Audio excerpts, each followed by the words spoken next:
ఉమ్మడి కరీంనగర్ జిల్లాలో మరో భారీ మల్టీ లెవెల్ మార్కెటింగ్ మోసం వెలుగులోకి వచ్చింది. భారీ లాభాలు వస్తాయంటూ నమ్మబలికిన యూనిక్ మర్కంటైల్ ఇండియా లిమిటెడ్ అనే సంస్థ ఇప్పుడు వేలాది మంది బాధితుల కష్టార్జితాన్ని కట్టించుకొని బోర్డు తిప్పేసింది.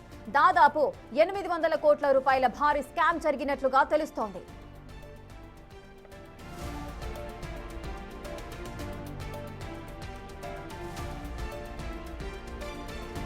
యూనిక్ SMCS పేరుతో రంగంలోకి దిగిన ఈ సంస్థ ఆకర్షణీయమైన పథకాలతో మధ్యతరగతి పేద ప్రజలను బుట్టలో వేసుకుంది.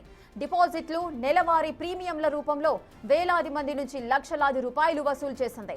పెట్టుబడి పెడితే భారీగా రిటర్న్స్ ఇస్తామని నమ్మబలకడంతో సామాన్యులు తమ పొదుపు మొత్తాన్ని ఈ సంస్థలో ధారపోశారు.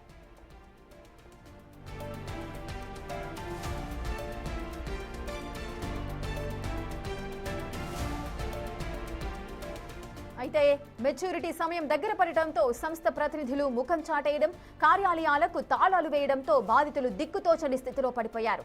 అటు ఏజెంట్లు, ఇట్లు బాధితులు తమకు న్యాయం చేయాలంటూ రోడ్లపైకి వచ్చి వేడుకుంటున్నారు.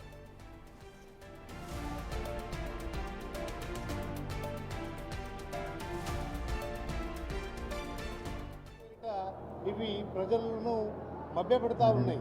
ఇప్పుడు చూడండి, ఇక్కడ వాళ్ళు ఏమంటున్నారు, ఈ యూనిక్ అనే కంపెనీ హాస్పిటల్స్ ఉన్నాయి, vacations, health insurance, real estate రంగంలో పెట్టుబడులు పెడుతున్నాం కనుక మాదొక వ్యవస్థ, మేము ఒక కార్పొరేట్ ఆఫీస్ కనుక మీరు ఇన్వెస్ట్మెంట్ చేస్తే మీకు ఎక్కువ లాభాలు ఇస్తామని చెప్తే ఎవరైనా ప్రజలు ఆశపడుతూ ఉన్నారు. ఎవరికైనా ఆశ ఉంటుంది, ఆ ఆశను సొమ్ము చేసుకొని ఇట్లా కోట్ల రూపాయలు, ఇప్పుడు జోజిరెడ్డి గారు చెప్పినట్టుగా తెలంగాణలో 800 కోట్లు అంటే మామూలు విషయం కాదు.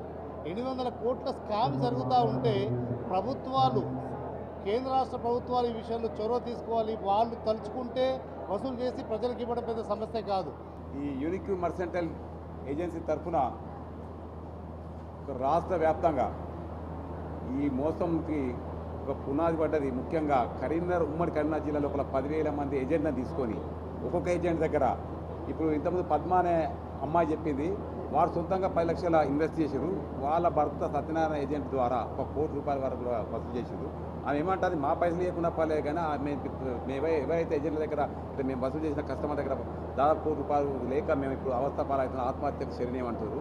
హౌస్ వైఫ్గా ఉన్నటువంటి మహిళలు, కూలీలు, వ్యవసాయ కూలీలు, ఈ విధంగా నానా రకాలుగా చిన్న చిన్న పని చేసే వాళ్ళని కూడా ఈరోజు ఏజెంట్ల రూపంలో మీరు ఏజెంట్గా అవతారం ఎత్తిచ్చారు.